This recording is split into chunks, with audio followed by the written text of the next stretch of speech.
देखो इसमें दिया है 7 मीटर ऊंचे भवन के शिखर से एक केबल टावर के शिखर का उन्नयन कोण 60 डिग्री है और इसके पाद बिंदु का अवनमन कोण 45 डिग्री है, तो टावर की ऊंचाई ज्ञात कीजिए। देखो सबसे पहले इसमें दिया है कि 7 मीटर ऊंचा कोई भवन है, ठीक है। तो सबसे पहले तो हम ये ज़मीन बना देंगे, तो ये मान लीजिए भूमि है, क्योंकि जो भवन होगा वो भूमि पर ही खड़ा होगा, तो यहाँ पर हमने भवन बना दिया। तो ये भवन है जिसकी ऊंचाई दी है 7 मीटर, तो यहाँ से लेकर यहाँ तक 60 मीटर हो गया, ठीक है। आगे दिया है भवन के शिखर, तो देखो भवन का शिखर तो यहाँ पे होगा ना, तो भवन के शिखर से एक केबल टावर के शिखर का उन्नयन कोण। तो केबल टावर का मतलब एक टावर में बना दूंगा, तो ये भी ज़मीन पर ही खड़ा होगा, तो यहाँ पे मैंने बना दिया। अब केबल टावर के शिखर, देखो भवन का शिखर और केबल टावर का शिखर यहाँ पे होगा ना, तो इन दोनों को अगर मैं ऐसे मिला देता हूँ तो इसका उन्नयन कोण। अब देखो उन्नयन कोण का मतलब ये होता है, नयन का मतलब मैंने इसको याद रखने का तरीका बताया था ना, नयन मतलब आँखें। अब आँखें तो हमारी ऊपर होती हैं, तो ऊपर से याद रख सकते हैं कि जो कोण ऊपर की ओर बनता है, तो ऊपर की ओर जैसे अगर हमारी आँखें यहाँ पे हैं, तो क्षैतिज के साथ में देखो क्षैतिज रेखा अगर मैं इसको मानता हूँ, तो क्षैतिज के साथ में जो ऊपर की ओर कोण बनता है उसको बोलते हैं उन्नयन कोण। तो मतलब यहाँ पे ये हो जाएगा उन्नयन कोण, तो ये हमें दिया है 60 डिग्री, तो ये हो जाएगा 60, ठीक है। और इसके पाद बिंदु का अवनमन कोण, किसके पाद बिंदु का? केबल टावर के पाद बिंदु का, मतलब इसी शिखर से हमें देखना है केबल टावर के पाद बिंदु को। तो यहाँ से अगर मैं ये वाली रेखा बना दूँ तो ये हो जाएगा इसका पाद बिंदु का मतलब ये होता है कि जहाँ पे ज़मीन और केबल टावर आपस में मिलते हैं उसको बोलते हैं पाद बिंदु। तो इसका अवनमन, अब देखो इसको भी याद रखने का तरीका मैंने बताया था कि नमन का मतलब ऐसे प्रणाम करना, प्रणाम तो ऐसे झुक के करते हैं ना, मतलब नीचे की ओर जाते हैं, तो नीचे की ओर से आप याद रख सकते हैं ऐसा कोण जो नीचे की ओर बने सॉरी। तो यहाँ पे हमारी आँखें हैं, तो नीचे की ओर क्षैतिज से नीचे की ओर ये वाला कोण बन रहा है, तो इसकी वैल्यू हमें दी है 45 डिग्री है, तो यहाँ पे हो जाएगा 45 डिग्री, ठीक है। तो ये दोनों कोण हमने निकाल दिए। तो हमें क्या निकालना है? टावर की ऊंचाई ज्ञात कीजिए। तो यहाँ से लेकर यहाँ तक टोटल हमें ये निकालना है, ये कितनी होगी। तो ठीक है, कैसे निकालेंगे? सबसे पहले तो यहाँ पे हमें क्या करना होगा, त्रिभुज बनाने होंगे, ठीक है। जो त्रिभुज हैं इनको देखो, त्रिभुज तो हमें पता है, यहाँ पे नाम ले लो, मान लीजिए ये है ए, ये है बी, ये है सी, ये है डी और ये वाला है ई। अब देखो इसमें एक चीज़ आपको दिख रही होगी कि ये 7 मीटर है, यहाँ से लेकर यहाँ तक 7 मीटर है, तो ये वाला भी 7 मीटर होगा, ठीक है। इसमें तो किसी को कोई दिक्कत नहीं होगी। अब बाकी और चीज़ें इसमें कुछ पता है क्या? और चीज़ें हमें नहीं पता हैं, तो ठीक है, बाकी कुछ भी नहीं पता तो इसको ऐसे ही रहने दो। अब देखो सबसे पहले तो यहाँ पे आपको 2 त्रिभुज दिख रहे होंगे। पहला त्रिभुज देखो मुझे निकालना क्या है, यहाँ पे मैं ये जो भवन की ऊंचाई, ये सॉरी जो टावर की ऊंचाई है, ये मुझे अगर निकालनी है तो ये कहाँ से कहाँ तक होगी? एक तो बी सी, यहाँ से लेकर यहाँ तक, प्लस यहाँ से लेकर यहाँ तक, मतलब डी सी यहाँ तक। तो बी सी और डी सी की वैल्यू अगर मुझे मिल गई तो इसका मतलब मुझे टावर की ऊंचाई भी मिल जाएगी, ठीक है।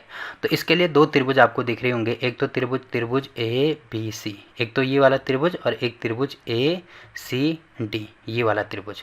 तो आपको यहाँ पे दिख रहा होगा कि ए सी इसमें भी कॉमन है, इसमें मतलब ये वाले त्रिभुज में भी है, ये वाले त्रिभुज में भी है। तो सबसे पहले अगर मैं यहाँ पे ए सी की वैल्यू निकाल दूँ, तो पहले अगर मैं इन दोनों त्रिभुज को अलग अलग बना दूँ तो आपको ये चीज़ आसानी से समझ में आ जाएगी। देखो पहला त्रिभुज अगर मैं बनाता हूँ, तो पहला त्रिभुज तो ये है मेरे पास, ठीक है। तो मान लीजिए ए है, ये बी है, ये सी है, तो ये हमें यहाँ पे निकाला है, ये है ए, ये है बी, ये है सी, ठीक है। अब इसमें ये दिया है जो कोण ए है यहाँ पे 60 डिग्री है, तो ये हो जाएगा 60 डिग्री। बाकी इसमें तो और हमें कुछ भी नहीं पता है, तो इसको ऐसे ही रहने दो। दूसरा त्रिभुज ये वाला बन रहा है ए सी डी, तो ये वाला त्रिभुज इसमें बना दो। क्या है इसमें? त्रिभुज ऐसा है, ऐसे, हाँ ये वाला त्रिभुज, तो ये हो जाएगा ए, ये हो जाएगा सी और ये हो जाएगा डी। अब देखो ये 7 मीटर है, ये इसमें दे रखा है, ये 45 डिग्री है, तो यहाँ पे भी हो जाएगा 45 डिग्री, ठीक है। तो इन दोनों त्रिभुज में देखो सबसे पहले तो मुझे जो भुजा ए सी है वो निकालनी होगी, क्योंकि जब यहाँ से मुझे ए सी एक भुजा मिल जाएगी तभी तो मैं दूसरी भुजा निकाल पाऊँगा, क्योंकि यहाँ पर मुझे अभी एक ही भुजा पता है। तो यहाँ पर हम ये चीज़ लिखेंगे, यहाँ पे सबसे पहले, क्योंकि ये वाले त्रिभुज का हम प्रयोग करेंगे ना, क्योंकि 2 चीज़ें यहाँ पे मुझे पता हैं। तो यहाँ पे हम लिखेंगे कि त्रिभुज ए सी डी, इसमें तो त्रिभुज ए सी डी में जो थीटा है वो हमें दिया है 45 डिग्री, ठीक है।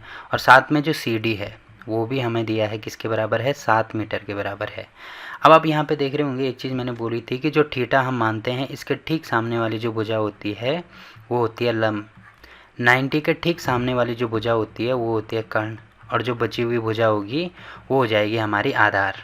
तो इसमें हमें क्या चाहिए, आधार भी चाहिए, लंब हमें दिया है।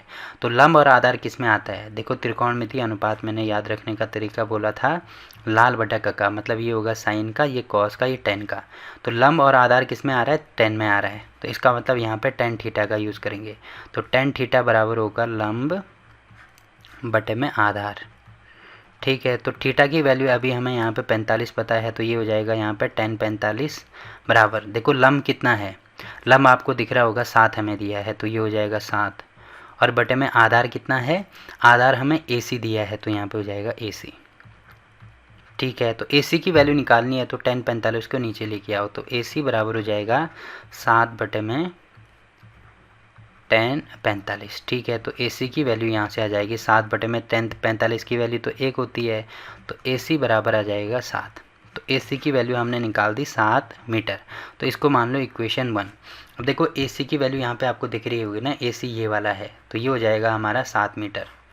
ठीक है। तो यहाँ पे अब लिखेंगे त्रिभुज ABC में, ABC, ये त्रिभुज ABC है ना, तो इसमें अब देखो इसमें आपको क्या क्या चीज़ें दिख रही हैं, एक तो थीटा मुझे दिख रहा है 60 डिग्री, एक मुझे दिख रहा है AC कितना है 7 मीटर, बाकी और ये कहाँ से निकाला, देखो ये चीज़ निकालनी लिखनी भी होगी यहाँ पे, ये निकाला हमने समीकरण 1 से।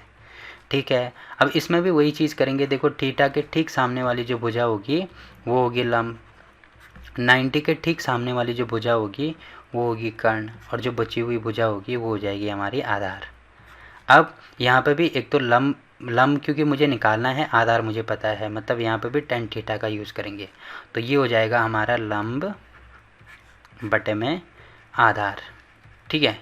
अब tan थीटा मतलब थीटा हमें पता है यहाँ पे 60 डिग्री है, लंब कितना है, देखो लंब हमें नहीं पता, ये लंब BC है, तो यहाँ पे मैं लिख दूंगा लंब है हमारा BC, बटे में आधार कितना है, देखो आधार 7 मीटर हमने निकाला, तो ये हो जाएगा 7। BC की वैल्यू चाहिए तो इसका गुणा यहाँ कर देंगे, तो ये हो जाएगा यहाँ पे 10 60 इंटू में 7 का गुणा यहाँ कर देंगे, तो ये हो जाएगा 7 बराबर BC। अब 10 60 की वैल्यू √3 होती है, तो ये होगा √3 इंटू 7 बराबर BC।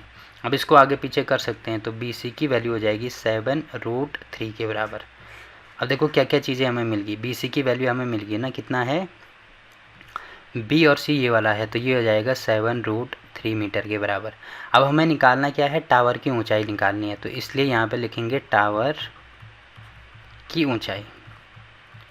टावर की ऊंचाई क्या होगी, यहाँ से लेकर यहाँ तक प्लस यहाँ से लेकर यहाँ तक, तो यहाँ से लेकर यहाँ तक ये हो जाएगा 7 √3 प्लस यहाँ से लेकर यहाँ तक 7 है, तो प्लस में 7 हो जाएगा। अब आपको दिख रहा होगा 7 यहाँ भी है 7 यहाँ भी है, तो 7 कॉमन ले लो, तो यहाँ पे बचेगा √3, और इसको 7 इंटू 1 लिख सकते हैं, तो यहाँ पे हो जाएगा प्लस में 1। तो ये हमारा आंसर हो जाएगा, क्योंकि ये मीटर में है सब, तो ये भी मीटर में हो जाएगा। ठीक है। तो ये हमारा आंसर हो गया। बाकी अगर अपने आंसर को चेक करना चाहें तो कर सकते हैं। देखो हमारा आंसर कौन सा आ रहा है, हाँ क्वेश्चन नंबर 12 का 7 √3 + 1, जो कि आप यहाँ पे देख सकते हैं। ठीक। अब देखो इस क्वेश्चन में आपको कहीं पे भी कोई दिक्कत आती है तो आप कमेंट करके पूछ सकते हैं। ठीक है।